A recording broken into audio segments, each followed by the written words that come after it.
नमस्कार। बहुत बहुत स्वागत है आप सभी का हमारे इस YouTube चैनल पर। प्रिय मित्रों, आज मैं आप सभी को बताने जा रहा हूँ श्री सत्यनारायण व्रत कथा का तीसरा अध्याय। इससे पहले आपने दूसरा अध्याय श्रवण किया था और उससे भी पहले आपने पहला अध्याय भी सुना है। अगर आप पहला और दूसरा अध्याय नहीं सुन पाए हैं, नहीं देख पाए हैं, तो नीचे डिस्क्रिप्शन में लिंक दिया हुआ है। प्लेलिस्ट के माध्यम से आप वह दोनों अध्याय भी सुन सकते हैं। तो आइए शुरू करते हैं हम आज का वीडियो। हर हर महादेव, जय जय श्री राधे। सूत जी बोले, हे मुनियों, अब मैं इससे आगे की कथा सुनाता हूँ। ध्यानपूर्वक सुने। पूर्व काल में उल्कामुख नाम का एक बहुत ही बुद्धिमान राजा था। वह बड़ा ही जितेंद्रिय एवं सत्यवादी था। वह नित्य प्रति मंदिरों आदि में जाकर ब्राह्मणों को दान दक्षिणा देकर प्रसन्न रखता था। उसकी रानी बड़ी ही पतिव्रता और सुमुखी थी। एक दिन बाद वे राजा रानी भद्रशिला नदी के तट पर भगवान श्री सत्यनारायण का व्रत व पूजन कर रहे थे। उसी समय साधु नामक एक वैश्य धन धान्य से भरी नौका को लेकर वहां पहुंचा। साधु वैश्य ने नाव को किनारे पर लगाकर व्रत पूजन में व्यस्त राजा रानी को देखा।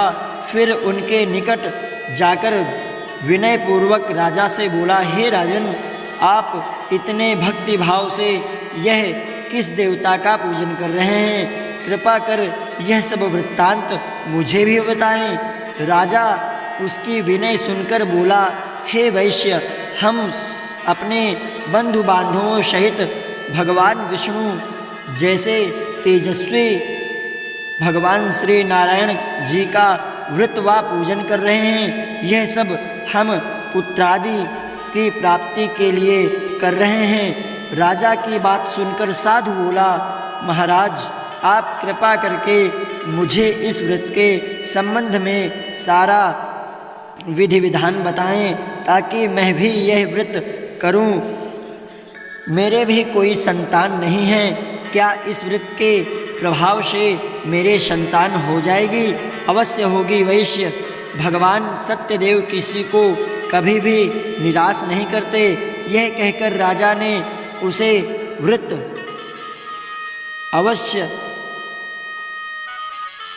व्रत से संबंधित पूरा विधि विधान बता दिया। सब कुछ जान लेने के बाद वैश्य खुशी खुशी अपने घर को चल दिया। घर पहुंचकर उसने अपनी पत्नी लीलावती को सब कुछ बताया। फिर बोला, यदि हमारे घर संतान हुई तो हम भी भगवान श्री सत्यनारायण का व्रत व पूजन करेंगे। उसकी पत्नी यह सुनकर बहुत ही प्रसन्न हुई। इस प्रकार दिन गुजरने लगे और कुछ समय बाद लीलावती गर्भवती हो गई। 10वें माह में उसने एक कन्या को जन्म दिया। यह कन्या चंद्र की कला की भांति दिनों दिन बढ़ने लगी। इस कन्या का नाम कलावती रखा गया।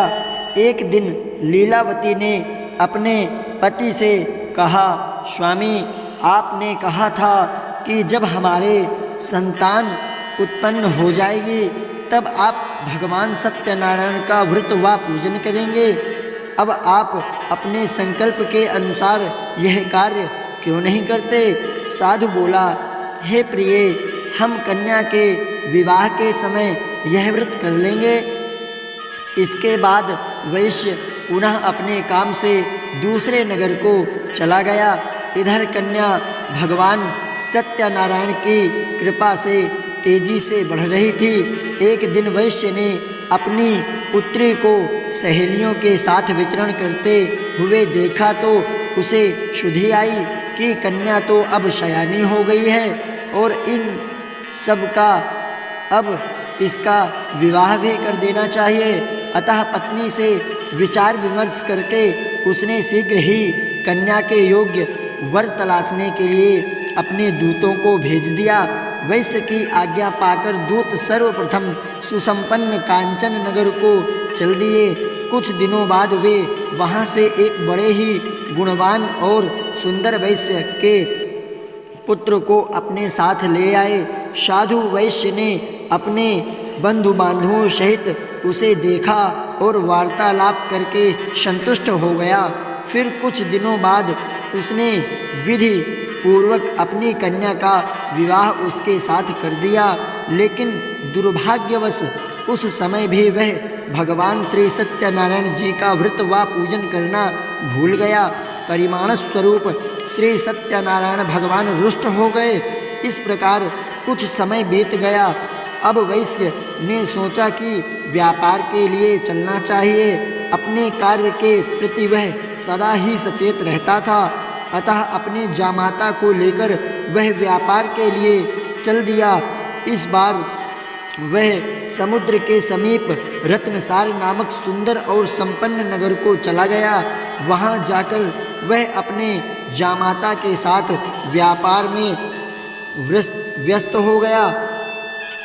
इस सुंदर और संपन्न नगर में राजा चंद्रकेतु का राज था।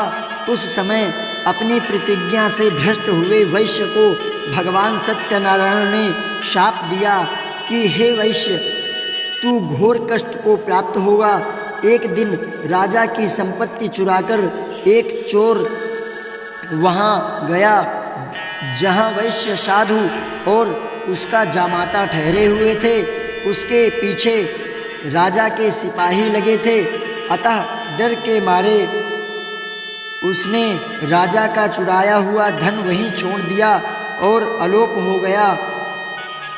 उसके पीछे पीछे आए सिपाहियों ने राजा का धन वहाँ पड़ा देखा तो चोरी के अपराध में उन दोनों वैश्यों को बंदी बना लिया। हर्षित होकर सिपाहियों ने जाकर राजा को बताया, हे महाराज, राजमहल में चोरी करने वाले 2 चोरों को हम पकड़ लाए हैं, आप देख करके आज्ञा दें। राजा ने बिना ही कुछ देखे भाले और विचार विमर्श किए आज्ञा दे दी कि उन दोनों चोरों को बंदी गृह में डाल दिया जाए। भगवान श्री सत्यनारायण जी की माया से किसी ने भी उनकी बात नहीं सुनी। राजा चंद्रकेतु की आज्ञा से उनका सारा धन भी छीन लिया गया। उधर भगवान के शाप के कारण वैश्य की पत्नी भी बहुत दुखित हो रही थी। उसके घर की सारी संपत्ति चोर ले गए। वह शरीर से रुग्ण होकर चिंतित अवस्था में अन्न के लिए घर घर भटकने लगी। पहनने ओढ़ने की तो क्या कहीं, घर में खाने को अन्न का एक दाना तक नहीं रहा। ऐसा ही हाल उसकी पुत्री कलावती का भी था।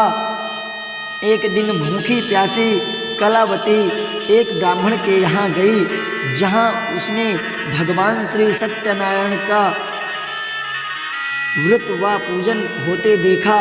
उसने वहाँ बैठकर बड़ी ही श्रद्धा से कथा सुनी और प्रसाद लेकर रात को अपने घर लौटी। घर आने पर उसकी माँ ने पूछा, बेटी, इतनी रात गए तक तू कहाँ थी तथा तेरे मन में क्या है? कलावती ने माँ को बताया, मैंने एक ब्राह्मण के घर पर सभी मनोकामनाओं को पूर्ण करने वाले भगवान श्री सत्यनारायण का व्रत व पूजन करते हुए देखा है। मैं भी वहाँ थी और श्रद्धापूर्वक कथा श्रवण कर रही थी। कन्या की बात सुनकर वैश्य की पत्नी को तत्काल स्मरण हो आया कि उसके पति ने व्रत करने का संकल्प लिया था, किंतु आज तक व्रत नहीं किया। उसने सोचा कि संभव है, इसीलिए हम सब पर यह कष्ट आ गए हों। यह सोचकर उसने तत्काल निर्णय लिया कि अपनी पुत्री के साथ वह भी इस व्रत को करेगी। दूसरे ही दिन लीलावती ने अपने बंधु बांधुओं के साथ व्रत किया और भगवान श्री सत्यदेव से प्रार्थना की कि उसके पति व जामाता शीघ्र ही घर लौट आएं और प्रभु सत्यनारायण उनके अपराध को क्षमा करें। लीलावती द्वारा किए गए व्रत और उसकी प्रार्थना को सुनकर भगवान सत्यदेव प्रसन्न हो गए। उसी रात उन्होंने स्वप्न में राजा चंद्रकेतु को दर्शन देकर आज्ञा दी, हे राजा, सवेरा होते ही उन दोनों वैश्यों को मुक्त कर देना तथा उनका छीना हुआ धन भी लौटा देना। यदि ऐसा नहीं करेगा तो मैं धन और पुत्रों सहित तेरे राज्य का नाश कर दूंगा। इतना कहकर भगवान अंतर ध्यान हो गए। सुबह राजा की आंख खुली तो उसने सभी सभासदों को अपने स्वप्न के विषय में बताया। फिर आदेश दिया कि चोरी के अपराध में बंदी उन दोनों वैश्यों को तत्काल छोड़ दिया जाए और हमारे समक्ष लाया जाए। सिपाही आदर सहित उन दोनों को राजा के समक्ष ले आए। दोनों ने विनम्रता पूर्वक राजा को नमस्कार किया। वे डर रहे थे कि राजा ना जाने अब क्या आज्ञा दे दें, लेकिन उन्हें देखकर बड़े ही आदर भाव से राजा ने कहा, भगवान ने आपको कष्ट दिया है, किंतु अब डरने की कोई बात नहीं है। यह कहकर राजा ने उनकी बेड़ियाँ कटवाकर उनकी हजामत वगैरह बनवाई और गहनों वस्त्रों से उन्हें अलंकृत कर उनकी प्रशंसा की। उनका जो धन छीना था उससे 2 गुना दान देकर उन्हें विदा किया। दोनों ने राजा को प्रणाम किया तथा धन लेकर खुशी खुशी अपने घर को चल दिए। स्कंद श्री स्कंद पुराण के रेवाखंड की सत्यनारायण व्रत कथा का 3य अध्याय भी पूर्ण हुआ। बोलिए श्री सत्यनारायण भगवान की जय हो।